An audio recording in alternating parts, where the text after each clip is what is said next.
માતાજી મિત્રો, તો અમે આવી ગયા છે બગદાણા, દર્શન કરી લીધા છે. બગદાણાનું મંદિર બાપા સીતારામ બધી આવી ગયા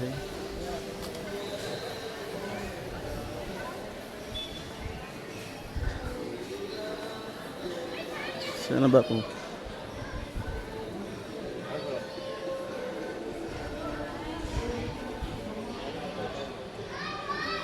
એકવાર તમે પણ આવો અને દર્શનનો લાભ લ્યો. અહીંથી હું તમને બાપા સીતારામના દર્શન કરાવી દઉં.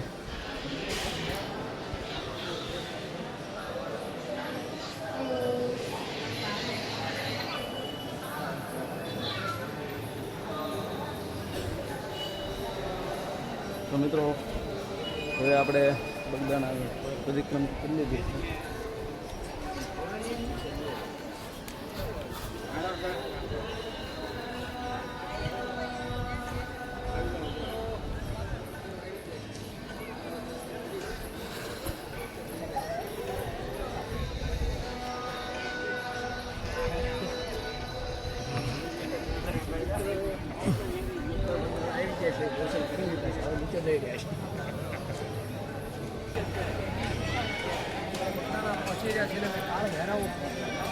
દાદાની સામે આવી ગયા છે. કાળ ભૈરવ દાદાની સામે આવી ગયા છે. પાછળના ભાગમાં દર્શન કરી હવે જવાનું છે મારા પાછળના ભાગમાં, જે બાપાની મઢી, જે બાપાનો વડ, બાપાની સમાધિ છે. આ બાપાની સમાધિ.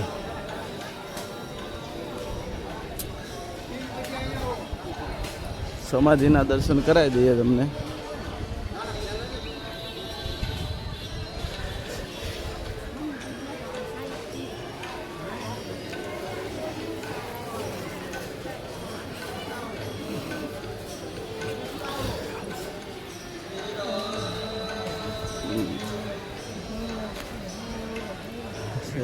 બાપાની સમાધિ.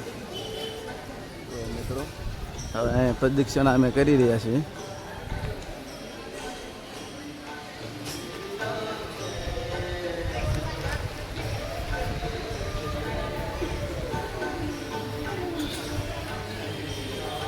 જય રામ જય જય રામ.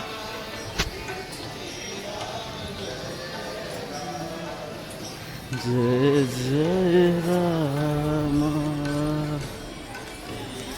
આપણે જઈ રહ્યા છીએ બાપાના વડને દર્શન કરવા. જે બાપાનું જગ્યા વડની અંદર શ્રદ્ધા હોય ને દેખાય.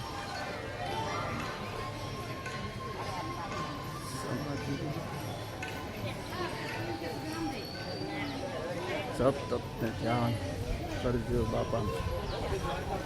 જો મિત્રો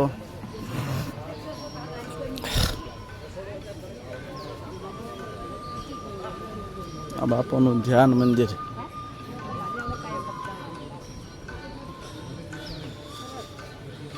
આ જે વડ છે એમાં બાપાના મંદિરના મુખના દર્શન થાય. જય બાપા.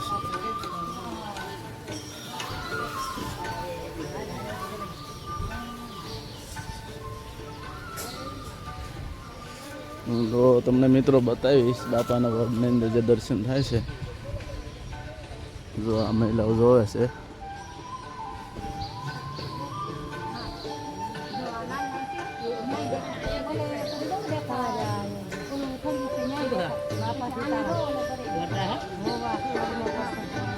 હા, મારા મામાના દીકરા છે. બાપા સીતારામ, બાપા સીતારામ. જો અહીંયા છબી દેખાય. હા,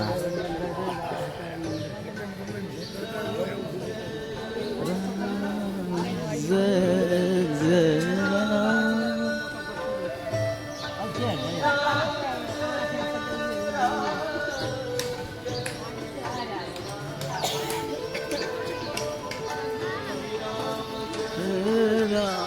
મિત્રો આવી ગયા છે. બાપાનો વડ છે. બાપાના વડની અંદર બાપાની છબી, મુખ એમનું દેખાય છે એમાં. તો તમે ક્યારેક તળાજા મહુવા સાઈડ આવતા હોય તો બગદાણા આવવાનું ભૂલતા નહીં. બરાબર મિત્રો. જો મિત્રો આ બાપાનું મંદિરનું જે વિશાળ મંદિર ગણાય.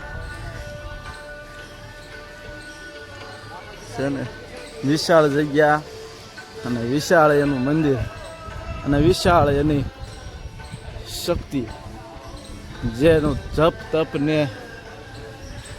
જેમ કહો ને બાપાનું એક અનેરું નામ આખા સૌરાષ્ટ્ર ગુજરાત ઓલ ઇન્ડિયામાં ગુંજતું નામ ગણાય બાપાનું. આ મંદિર જોવો તમે એકવાર, આરસ પથ્થર,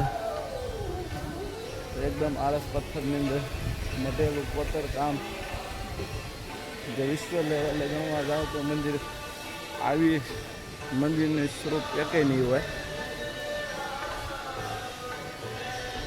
અને આપણે હવે બાપાની જે જૂની ગાડી જે એમ્બેસેડર જૂનાની જમાનાની જે બાપા લઈને એ સમયમાં હાલતા ફરતા જ્યાં જવું ત્યાં એ ગાડીના દર્શન કરીએ. જો મિત્રો આ બાપાની ગાડી છે જે વર્ષો પહેલાં એમને એક એના શિષ્યએ અર્પણ કરેલી બાપા માટે સ્પેશિયલ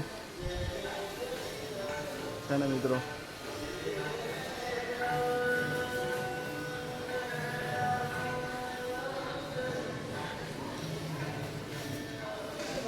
ઓલા બાકી છે ફોટા.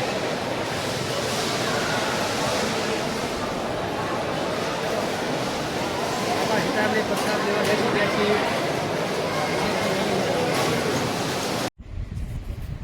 બાપા સીતારામ. હાલો આપણે મિત્રો બગદાણા પ્રસાદી લેવા બેસી ગયા છીએ. જો લાડવા અને ગાંઠિયા આવી ગયા છે. આ બાપાની પ્રસાદી છે બરોબર મિત્રો. તો આમથી આવશે શાક ને આવી ગયું શાક. તો મિત્રો જેટલું જોઈએ એટલું લેવું, ખોટું બગાડ ન થાય એવું ખાસ ધ્યાન રાખવું પડે. 2 સબ્જી હોય. ચાલો મિત્રો આ જો આમથી ભાઈઓ શાક લઈને આવી ગયા છે. ગુવાર એટલે બટેકાનું શાક હતું અને ઓલું તો મગનું શાક. તો મિત્રો તમે ધાર્મિક જગ્યાઓ જ્યાં જાઓ ત્યાં જેટલું જરૂર હોય એટલું જ લેવું, એટલે ખોટો બગાડ ન થાય, જેથી કરી અન્નનો બગાડ ન થાય એ ખાસ ધ્યાન રાખવું પડે. જો આ રોટલી આવી ગઈ છે.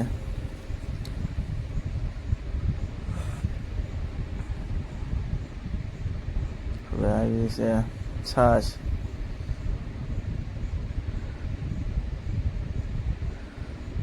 તો મિત્રો આ છાશ આવી ગઈ છે.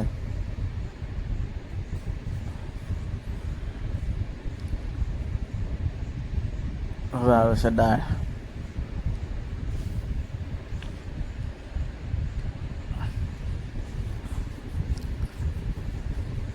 આવી ગઈ દાળ.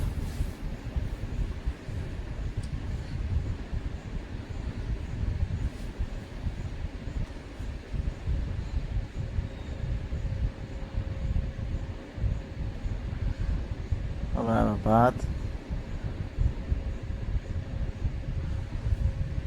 મિત્રો પ્રસાદી કમ્પ્લેટ.